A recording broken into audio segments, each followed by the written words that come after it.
assalamu alaikum tarinkanu mare muki mbakkandu kin xena sahilu bambora beskuyi togondi jamunga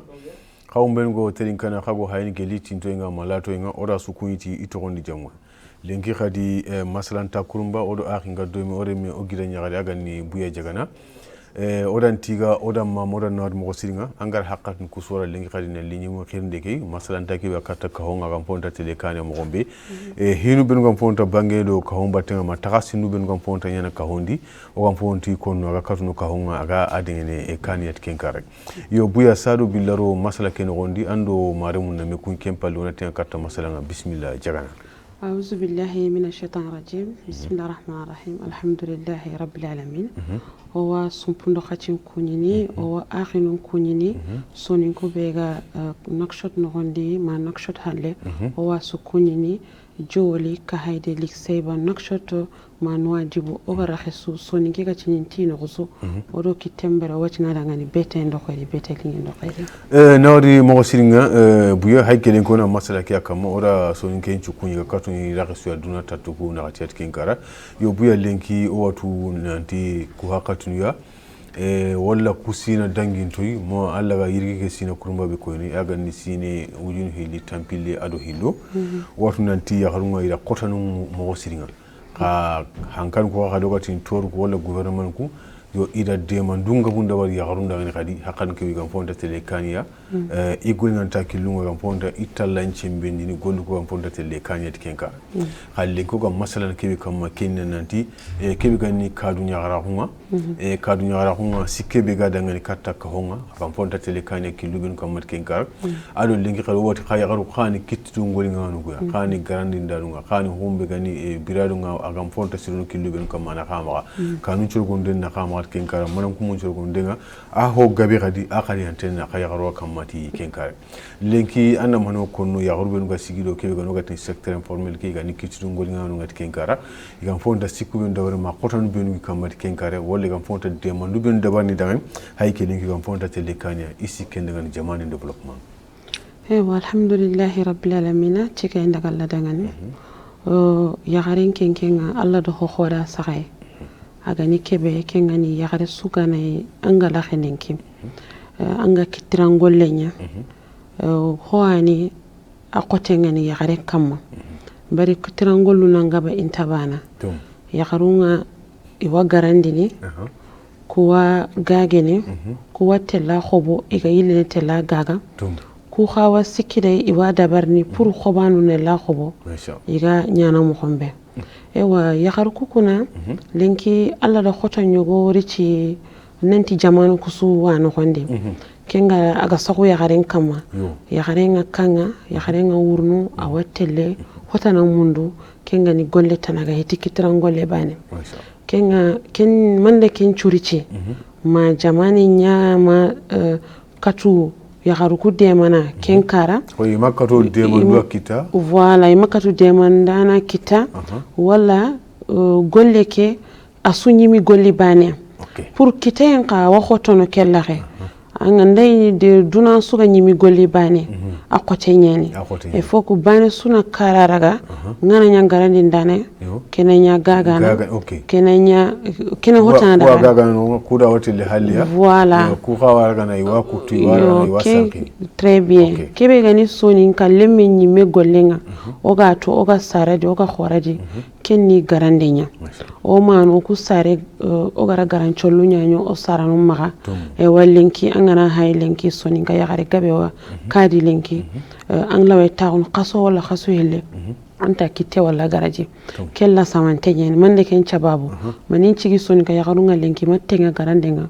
hoy kamici kame akote nyen on tatu mande ken chababu do me kenga lenki est ce que vraiment kitay ko amaro garage koy garandi dige est ce que kitay ñu amaro kete koy gaga en taxay wala hay gaga ngana tonon taxay bon angara kebe ko awa famini kitay ngi khanda sima garande ke lenki asuradi garande ke asuradi kembirewo soninka yakare ndati soninke bega tininti kembana ni garandin kembire asuna soninka hayde sarere men garande ni bana durki nyarondin khalenki garandin awa gilli rahenchu wa surakenga garandini hullenga garandini olhonga garandini asuwa garandini lenki anya su khallenga sere anya su khallenga lenki ken kuna onta tu mande ken chababu wala o sonin ko o yanda garandin qarangundiwa wala idaga garandi ke khara bari linganga na sere wutu agaram bangenga linganga cinde man nangarande non tuga kiyesu ewa awara waynyina da garandi ke khara ken no gondi ayime gana munna hantu ananga daga garangine jogi kara d'accord mais buyanga tu nanti khoy jamani kinonga gelli ganninga malenki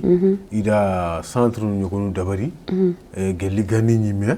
koy garandi ndalonga na nokonu kine iga garandi ni anay jamani le munchu an garandi nan kon donc sorobe nunga nayi iganta garandi ntu inari kawke inanya heddenga kon coopérative ina kha ina khade maka katunu garandi ketunu haganatu khana say golna khay medamen yo kenchura sababu lenki aga développer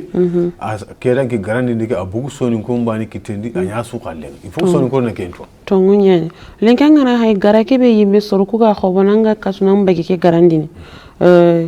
garake yimma khoteni na kita khotenyen bari ntaka to kede ki ma garake ga rini mo gombe aya khoteni magaga nunyanda khotonde wala kubu yimme ga wutu ga garandi ni iyama amunna hantu bari lenki garande ke lenki akotenya ni mo siringa sonin kondangan d'accord mais est-ce que lenki bagi ke ga jonko ama khoto par rapport garake ga khibare parce que garanga honda ka jonko nasim hotel ka bagi ka jonko parce que bagi ke ado garake an don yobo ande ken la khibare bagi jonko hokaye hoka ho garanga hoka ho bagin jonko e kubu khaga kenchu khobono iga garan khobono iga bagin khobono kubu ga garandini iya ndasime me mukente kella khaya baranke mbega bagin khobono angana garan khobo anna bagi ke lipia angana lihi anna garandina angana garandi Allah hina gagana e kumpili be angi su sakamenu kama na bagi khobo na lihi na garandi e eskanke mbega mundanna gaga jonko kebe angana baraken jonko amme tanara way chini ike gara awutu kebewa ina gaga kenga ayam pasu ina gaga kempo kebe ga lohontay bari linki usura way domete le sakanga nkallingi maga ngenga jonko bane su jonko nyana ma onta me mukuti jonko kenya nda sakam bononde sorunga na me mukuti jonko ewo usuna katu kitene dome tampien tayin me ngana nya kere kenga jakate kunnan ku ngana nya iwa debe nga hani kebe ga lingi dina gaga na kundinyo anga to golle nga gabona golle ka kotona d'accord mais buya ona khasimandi khayagaru surtout nasima khani bagi khobanunga galedu mbutikinunga mashallah ni noakshitia nandaga wara nadibuya nandaga wara roso nandaga wara makaidinya iwa promotion khore da ban hosu gani bagi ke kende ila jopa ke khasukulu janvier ke a bani nandaga wara mata munda kargo donc promotion khore ga dabari ibuti ga nugusia ila jongol ko sukhendia donc kharawite na katia sadi bi lo la kontire na auto khasuke baninga nandaga wara tamunda kargo 1er janvier ma 15 janvier donc promotion yana ibuti kin ko haykelenki buya oga masala na kebe sonu ga yara way o maga mungo kubino kala kanu bari watnanti yagaru wa kanu no oga tin kubino kadu yagaru anay lendu jaga hunyandi kaba golingana tongo iran tawi bakka kan ga lemnu ngalla sugun nyani maga kon khallenki kana mani sigira kinya ka hoki gam fonti de on ga gam fonda semini ga no hoki te ga golingante ewa angatu ken digan kote nyani kenga bari lendu jaga humbane ayani ho dambe dunadi bari o soni konda digambane ko angana sare bone amma sare bone bari angana kita anga munda anannaha anga makita anga alla nyaga anga munduno anga kita e donc sare yake an qoto na bureke bari anga tawa anga linu jahahu anga tawa anga ri khorondi anga ri marakite be anga munda kenyam pasanna ngalenki na bureka na burenka e fok analia bari kusu gamari domi arante gasene godo banarante yonkene godo nyana me kapame na katu briwinkita e donc kubuga kan kuno ko ngalenki alla gami i sembenga gama wutu kamunga kata kita unkaro o katu nuchini dangani ina here hay intinto o garagaganu aro garandindanunga ado himisu kiturungol nyangun hayno ko khobona nyilla gagan aussi iga yillan kupena khadi ken qawadi et donc na kilun kita mo gombe iga katuna dabarni iga hokita lenki duna ke khotenyene angana bogu sellanga angar ho simalen kam mira ta ko na dabari qobana ma bitig nungabo ewa kono qobanu ewa lenki très bien sonika ya harenga ganni ngana wuli gali sukuba o gara kebe nyoma anu maka ambilla hay giri sakura ngana yigara yimben kum iwa garan ngana wulanda ga kharan ana daga kharan kompenga anna daga khara angana dan yiganden te nyankane kebe ganni ganni ngaro sasanta ka wala garan den takay sasa anna limna nyugu ka wala lenki ibana garandi ni lengi garandi ba non dans 24 heures na wari d'accord donc on anga khawngara takasinu ndo bara khayagaru lenkiya yugun chagero yugun chay garandi ni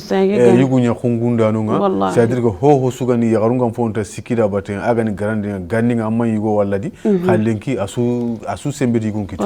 est-ce que lenki kenya nda yagarku sembello gondi garandi ndekedi walla ga ada ho ka khasembe nga garandi ndekedi ewa karan nyogo allanta su famuno bari lenki garandi ki limna nyugu ku lenki iyana ho dambe dabarni yenyi khungundin khasayda khungunde ngara iyana ho dambe dabarni lenki limna nyugu nga sore ne lenki iwa kompundi wa sore ne iwa kanundi wa sellandi ya khare ka fonto ho dabarni lenki yugo nchiga place nga yugo sorana ngai yugu sellandana ngai yugu yankindana ngai yugu garandindana ngai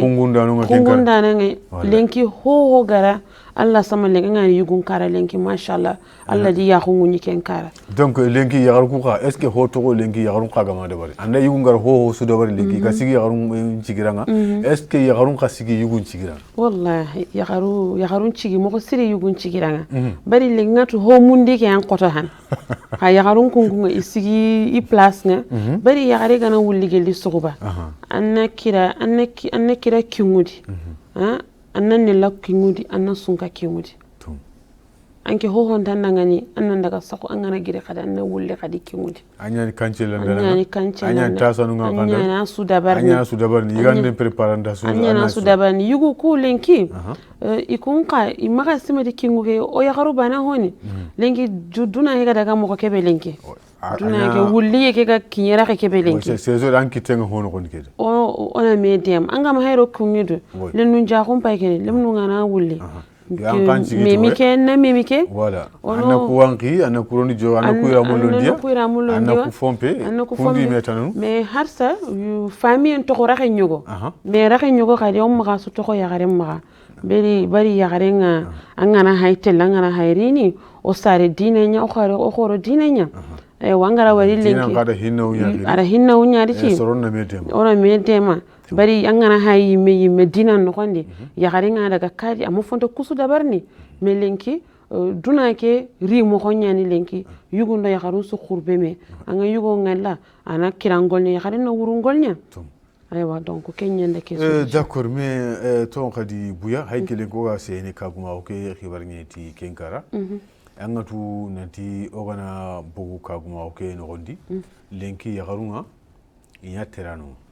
isage immigré negatere le jamanu pale ganninga kemmoyati ya gare may terne anga yaritan antoko kanya no gondi kadu ngolu nyana maga mananda ga sakanga wala anga hay na bugu debendi a manewo se hemar nan tam voyage ona yugo nyatu terana saharana ganni on yugo nyatu kengata yugo nyante larti ya garunga kanundi mais lenki ya garunyi melanya yugo qoronga lenkia igate la mun igate no ko yugunga yugunga mun no mo lenki ya garuna mun no ko kemmo way bon angara ko mo gombe lenki est ce que vraiment adaga kera nanti ban sunta ko anga bane nduku nan tante larti katan yo anga to kella xe xotenyen bari onde ci o me duku ara xen xotenyen ho gabe antardene ba pari me famu bala khulina khadi oui c'est ça parce que anda hakka su sere bana ci me famu bala ba pari an kan ta ko tan be na man khagi voilà khagama il faut que khana me dema ganni nyani banena daga kutuno to halle anda khayndi ina gere dome khasasa kenga duna ken qoto koy manne keliti duna qoto e duna ngari mo ko keben bari lenki sere bane ganati wa tampile sere me birandini sumpul no gonde khati no gonde a khote nyani ken kuna angara wari yagare ga giri yugo ga giri duna he kinyara khenye ba pare o kinyara khenyugo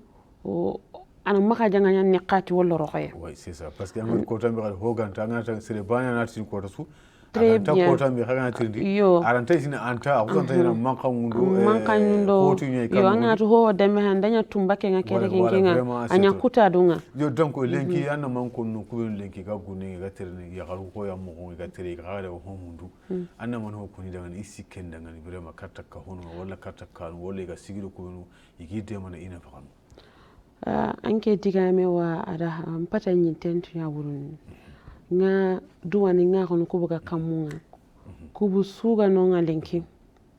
akhino kubu suga nonga lenki o wa duwani dangani arna gunneli ci kanunga illa Allah gani anniyunti mandiga kebe sumunda masha Allah wa tabarakallah kubuga gunneke ido durkhoto e suwame ogo kubutu oganta kubutu bari lenki gunnen kote nyen anna wala futa yera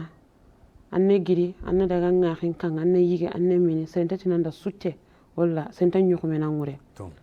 ha gunne ke o ma daga no kogaran mu gumo ko kebe an ngakhin ngaran chuturi bito hili bita sika tanne ngiran nen cikiya ama ko nen cika intan munda ama ko nen tota da ko do duna non gunne ke nyam mo ko nyen okay odo sere gabe wara daga a akhinta da kundo anya ko nyamu mukumbala ko i sanki akama man kabanen cika annan maga intan munda wala hotana annan golnya annan cigi ho mundira henyen okay gunne ke sere sugara sere wutule wala sere sugara ho wutulenki agari kanun daga rande mate anna tunante ada kutu bakiti yenya daga kinan kubuga gunne ko akhinuko kubu suga nonga oga kebe to ganta kebe to o Allah nyaagi ni dangan yeli kamane gani wutu kamunga aganti yankandi bari gunne ke akhotenyen gunne ke ni no ko alenki oga tui dangan nen ta khotenyen Allah wani ni anke ngalenki tampinde angana bani khida nan nyaaka jinchura kubuga gunne ke lenki matuma ya indari anna tunu kamo e matuma iga kono mo e yigandu lagani gi itte wondini gi yigana o ko yille sukare sorente ko to sorente ko sorente o ko yille sukare o barmanu cingintu nyen ikunta barma singinde to koto su koye sudo koye wa barmanu nga iwi singindin way wora khaso dabar ni mi anta horono barama ho mule anta agate wondin ona tunnanti ko o khabe ga yere ogi dukku iga fantarini igo sakatana onan tunnanti ka iga tampi sudi o watu idangane odi wa tampi ku takandi odi wa tampi ku takandi donc o wadon yira wana khadi arna hajun ku jar ni surudi jambi donc haykelen go gana yawon ka khibarin ko orante mungundo yugo ko khibarin abayri yana domi ko igodo yakara bada yana domi yugo ko no kaga gunne ngati kenkara igara ko homundi gartin ha bankanundi lenki buya khaya garu kana man ko ni wana parce que iyanda khatta ko ndi kan ko khagi duku ida gamundo igarti kana man ko yugo ko no kaga immigration o wati ndangani wax yarti wa bari i halle gunnen palle kanunta sikki kanun palle gunnen ta sikki tom ban surante nyana bani okay yugo khoro ko buga kanu yi kanun palle lenke ima daga ci yimme sabo daga ci ya gunnan mari kita sere gabe daga gunne kan mun nan palle surondi masha Allah anke mbega daga gunne kan daga palle surondi annan maka daga joro o Allah nyagana Allah ta akhi su joro ndi gunne ke amin bari joro yenga angana joro andan charanunga andi la sama andan koren kala sama di koren la sama ndi c'est vrai joro yake manya joro yake ni ho pompo khorenyen ko mbega gunne ke hallo Allah nyagana hadangan Allah ta kharo joro kaji amin ya handa daga hanan chage daga halle honne do barke masha Allah anda honne kita annari amma hokita andi sage parce que warja khonna Allah ma ko sere gabe fushi do gabe wa Allah ma nyanga an kallenga tom bari an kallega irke Allah takita Allah takita donc wala nyaga ndangan kumen ga daga nanti hay gam hokira yagu irke nga de to fatu kita ina Allah ma kutaina Allah ma ay foke annan daga anna da na to yogotella maga nyilirina na to hokita yogorina gadi andai le gadi na to hokita yogo khate liatan ana hokita donc c'est sugar kamani ke ho akhen chanda an kita yunga ke ton gadi lenki gadi orante masala ke nyamana o gama se honnan kay ku xaraŋen xibarenga o watu nanti ke xate honnan kay ku ina tuma ye noxo ñadi o gatini fendane donc aga ni sina kuruma ñillandenga lenki annamani ho konno saranu kudangani katta honnan kay ku iga tuma ye pakatiŋa ke xate surtout watu nanti wattu ku ima latoyi watte ke wiga tanara corona bayida ko nanti masala na maga dabari masala ke kama ñeme o gama messi maniro watte ke xibarenga soronga ini hakkilen togo duya lenki annamani kono saranu kudan hakkan kebe xara lemu ga tuma ye yi karonga il faut nti ñaxandini mani hoya exactement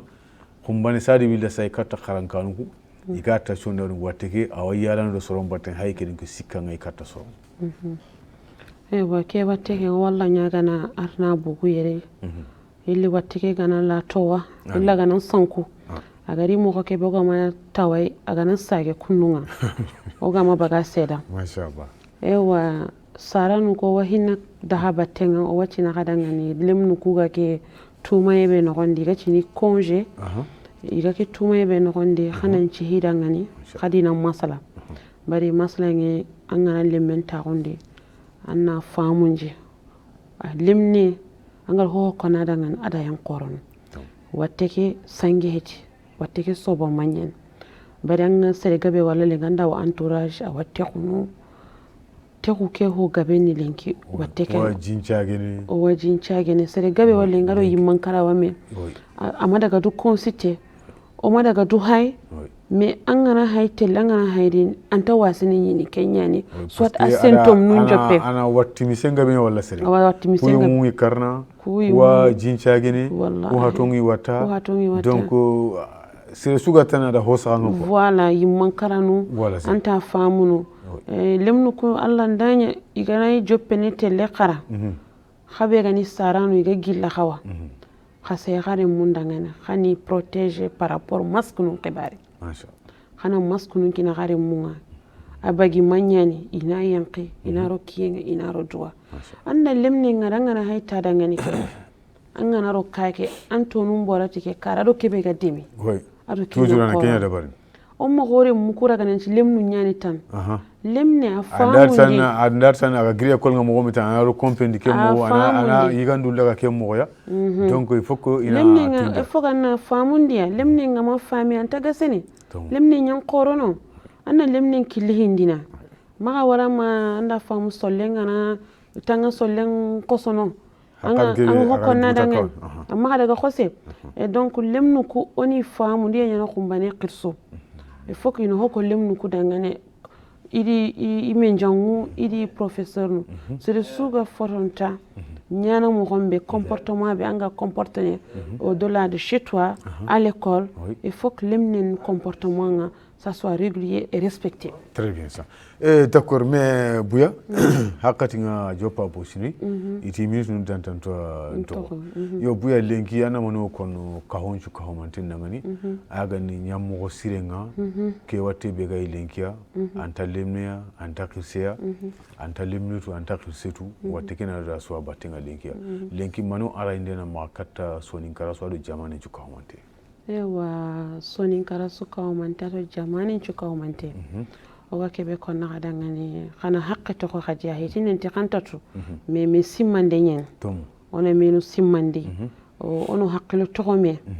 maga tinanti keni menjangenya keni ngarinya nda mo fotonta wasini kituki nime bari watteke anta sahitu anta habitu anta bannatu anta miskinatu ke watte anado serinchu abatenga agara siru su kharaga anan tampinina ho ga seren kitana anga nanti anga tampini surun andan kita surunga wurunan vaut mieux prévenir que guérir amma kita OK et donc ka honchu ka omante ono haqqilo to ko yimmeno o kanun no o gol nyalla ko dingira su seren su wannan tika an ga tella wo kinyana nga ta hankanga annan ta hankanga o yagar o yani saka dagano o yani no kusu dagano nyakan dagano ko coronavirus walenki ayan ka duna su akamma surtout kuna ma menyi ngwanya menyi mbangi o yagaru indati kuna ho wa seren kinye o chini mogo no kitellaya o maga dunye kenga ho dambe o yagaru yagare nyantelle ona nyakan kulungu wane o kunta ho hay bani lungun yagare nta hay bani lungun anke ngata igara ke ko e fok nan daga ngama daga anin laga nan tayi ona maganya watteke ondur khoto akhi karim manu dim pabano na wutu gelinyi mebe ga taxunu o suno hakkile to hoyimu nentike watte anodo batenya manna bako kamma duwawnu ado sayno du protéger masha Allah ewa khana yam pomaga